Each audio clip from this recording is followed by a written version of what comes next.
Uhayyikum bitahiyyati ahlil jannah da'wahum fiha subhanakallahumma wa tahiyyatuhum fiha salam. Assalamualaikum warahmatullahi wabarakatuh. Alhamdulillahil qail a'udzu billahi minasy syaithanir rajim. Bismillahirrahmanirrahim. Faman kana minkum maridan aw ala safarin fa'iddatun min ayyamin ukhar. Asyhadu an la ilaha illallah wa asyhadu anna Muhammadar Rasulullah. Arsalahu azza wa jalla basyiran wa nazira wa da'iyan ila Allahi wa biiznihi wa sirajan munira. Bapak-bapak, ibu-ibu, hadirin dan hadirat sekalian, sidang jemaah salat zuhur yang mudah-mudahan dimuliakan Allah. Menelusuri amalan-amalan baginda Nabi kita Nabi Muhammad SAW, beliau mempersiapkan Ramadannya 2 bulan.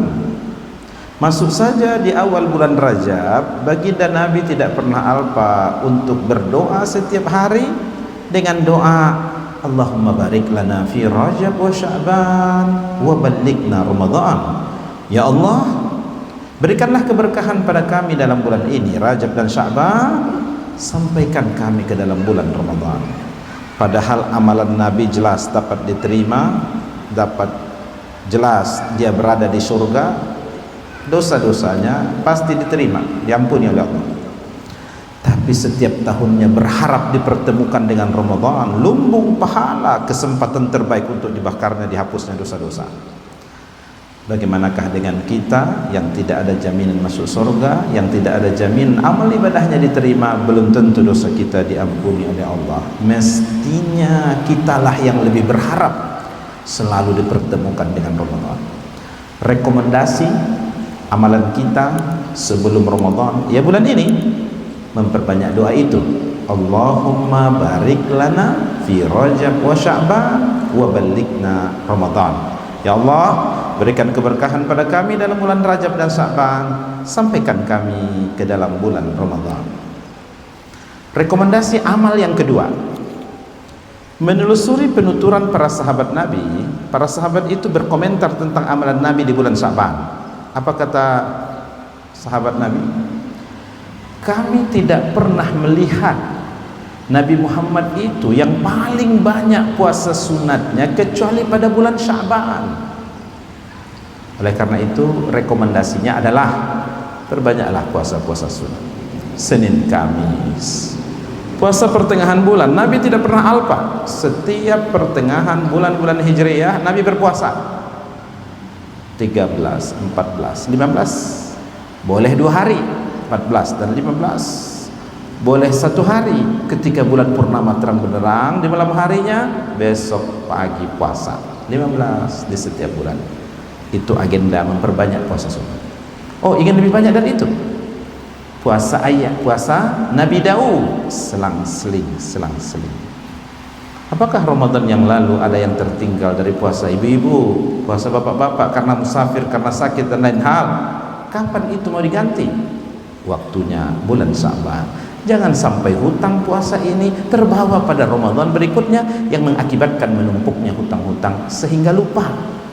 Tidak ingat apakah tinggal 2 atau 3 lagi tersisa, ternyata 5. Maka penting untuk kita ingat. Kalau perlu catat, setelah rekomendasi memperbanyak doa supaya diberi keberkahan dan masuk pada bulan Ramadan, yang kedua rekomendasinya memperbanyak puasa sunat. Karena itu amalan Nabi. Sepertinya ini pemanasan sebelum datangnya Ramadan. Orang main futsal saja kalau langsung pakai sepatu langsung ke tengah lapangan akan susah untuk mengatur staminanya. Perlu pemanasan. Yang ketiga, para ulama menyarankan pada kita untuk menyegarkan kembali pengetahuan kita tentang fikih puasa. Setiap tahun ya kita berjumpa dengan Ramadan, tapi tidak ada salahnya kalau kita ulang-ulang kaji. Ilmu itu akan menuntun kita kepada ketenangan dalam beribadah. Bayangkan keilmuan yang mantap dalam satu ibadah yang hebat, maka hasilnya akan terdapat kualitas ibadah. Maka oleh karena itu seorang ibu jadwal kontrol sakitnya di rumah sakit, dia dalam keadaan puasa. Jam 8 sudah datang, jam 9 dokter datang, lalu kata dokter supaya agak lebih cepat sembuhnya kita suntik ya Bu ya. Sudah pulang ke rumah, lalu terpikir, aduh saya lupa menyampaikan pada dokter kalau puasa saya hari ini.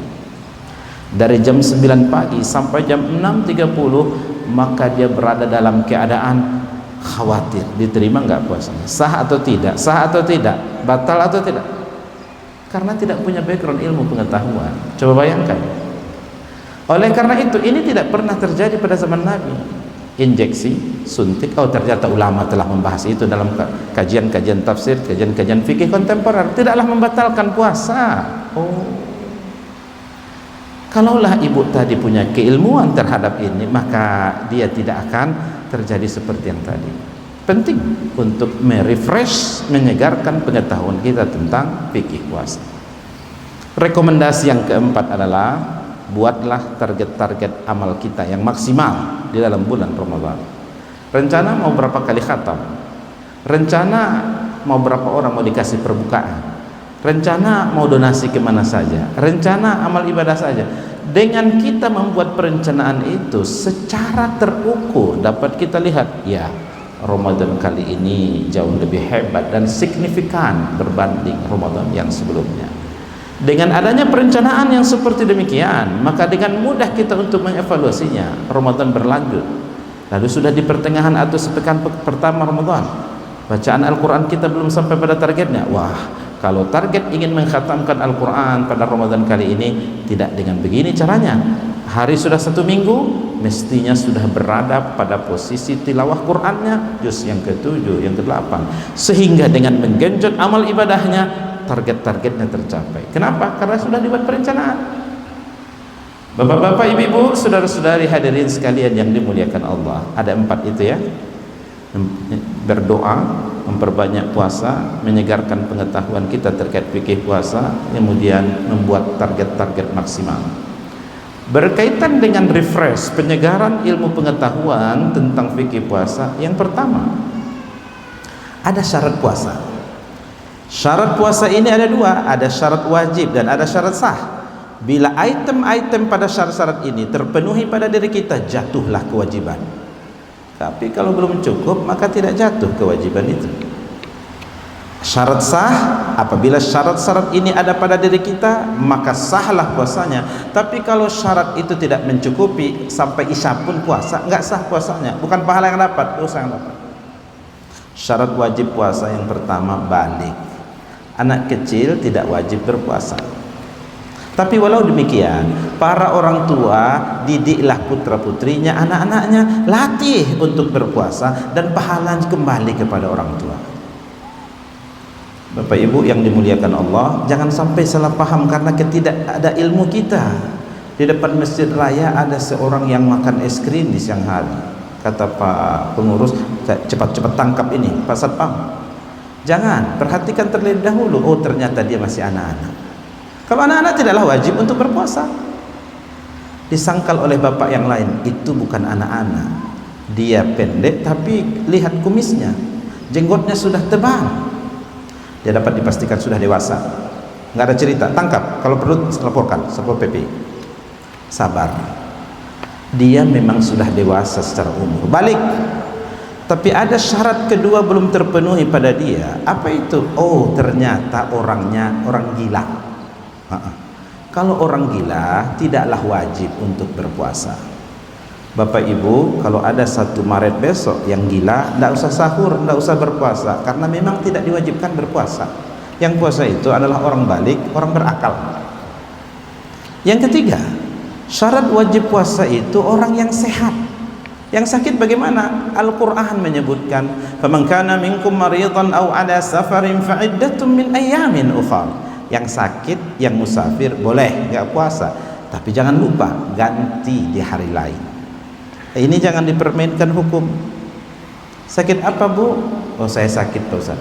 Sakit hati. Kalau sakit hati bukan kategori yang dibolehkan untuk berbuka. Sakitnya cuma jerawat, sakitnya gatal-gatal, ini bukan maksud sakit yang dibolehkan untuk tidak berpuasa. Ada syarat wajib yang keempat, mampu. Ini juga jangan dipermainkan hukum. Dengan alasan tidak mampu dia tidak berpuasa, tidak boleh. Orang tua kita, kakek nenek yang usia 80-90 tahun sudah lanjut usianya, nggak sanggup lagi. Pokoknya jam 7 jam 8 pagi dia harus sarapan pagi. Jangan dipaksa Pak, mati dia nanti, siapa yang tanggung jawab? Kepada mereka ini dengan segmen yang lanjut usia boleh tidak berpuasa, tapi jangan lupa bagaimana menggantinya di hari lain. Di hari lain pun jam 7 pagi dia harus sarapan pagi, harus membayar fidyah. Gimana, ada enggak ini yang seperti ini di rumah kita, tetangga kita, di kampung halaman kita? Jangan sampai belum tuntas pembayaran fidyahnya, Ramadan sudah di depan mata. Berikutnya Bapak Ibu sekalian, syarat wajib selain balik, berakal, sehat, mampu, yang bersangkutan tidak dalam keadaan musafir. Orang musafir bagaimana? Boleh, jelas dalilnya dalam Quran, faman kana minkum maridan aw ala safari. Pak Ustaz, saya pergi ke Jakarta, nggak selalu memberatkan. Saya makan sahur, take off dari bandara sampai jam 9 di Jakarta, tenang, aman, tidak saya batalkan. Bagaimana? Sah. Dalam hukum Islam ada namanya rukhsah, keringanan, tapi ada pula satu lagi namanya azimah. Anda berada pada situasi dan kondisi yang ada keringanan, boleh untuk jamak, boleh untuk qasar, tapi melakukannya seperti mestinya, normalnya. Ini disebut dengan azim. Sah, sah. Walaupun ada ulama yang berkomentar, sudah ada rukhsah keringanan, tidak ada ambil. Bukankah itu orang yang sombong? Walaupun ada yang komentar seperti ini, tetapi tetap sah puasanya, tetap sah salatnya, walaupun dia mengambil pilihan yang normal. Berikutnya Bapak Ibu, syarat sah. Nah, itu syarat wajib tadi. Syarat sah itu yang pertama, bila item-item ini ada pada dirinya sah. Tapi kalau nggak cukup, nggak lengkap, tidak sah puasa. Yang pertama niat. Niat ini penting, menjadi sesuatu yang menjadi syarat sah. Apakah niat cukup dilafazkan di dalam hati atau harus dilafazkan sengaja aku puasa besok hari? Maka yang berpendapat adalah harus dilafazkan, sah. Ulama memberikan pandangan dengan dalil tentang ini. Yang mengatakan cukup di dalam hati, melihat pada segi bahasa an-niyatu al-qasdu, bangun dia jam 4 pagi, makan sahur, dia dalam hatinya sudah ada niatan untuk puasa besok hari, maka itu sudah dianggap berpuasa, sah. Mau niatnya satu kali diborong untuk 1 bulan, mau niatnya setiap di waktu hari subuh hari, boleh. Yang tidak boleh yang mana Pak Ustaz? Yang tidak boleh yang nggak puasa, nggak ada alasan nggak puasa. Syarat sah yang kedua adalah beragama Islam. Gimana kalau ada teman sekantor non muslim? Asik juga ya, siang hari kita nggak makan bareng-bareng, biar dietnya tuntas dan bisa terlaksana. Bagaimana hukumnya? Tidak sah, karena yang mendasar dia tidak beragama Islam. Syarat diterimanya amal beragama Islam. Pak Ustaz, menurut agama dia sah-sah saja, terserah dialah, kita tidak bahas agama dia. Lakum dinukum waliyadin. Selesai.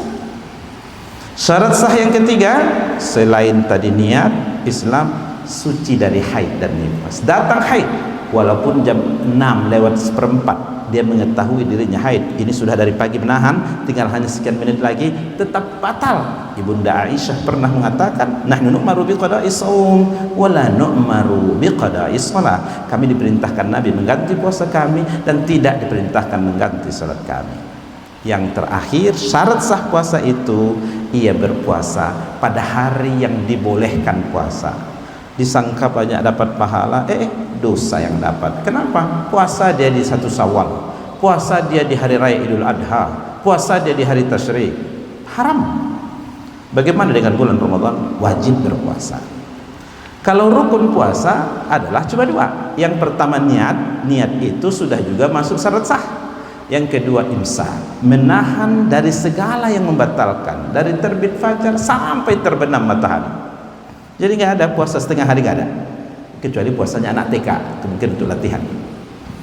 Bapak Ibu hadirin sidang jamaah salat zuhur yang dimuliakan Allah, apa saja yang membatalkan puasa? Makan dan minum. Tapi ini masih koma, belum titik, karena ada pembahasan berikutnya yang tidak membatalkan puasa. Itu juga ada bagian tidak, orang yang makan dan minum tidak batal puasa. Makan dan minum bagaimana yang batalkan puasa? Makan dan minum bagaimana yang tidak membatalkan puasa?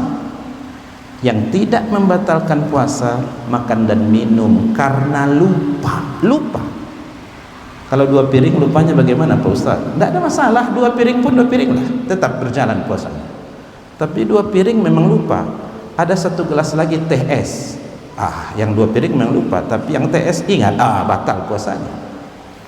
Jadi yang membatalkan puasa adalah makan dan minum sengaja. Tahu dia, ini Ramadan sudah masuk, makan nasi di siang hari, beranak siang hari, batal puasanya.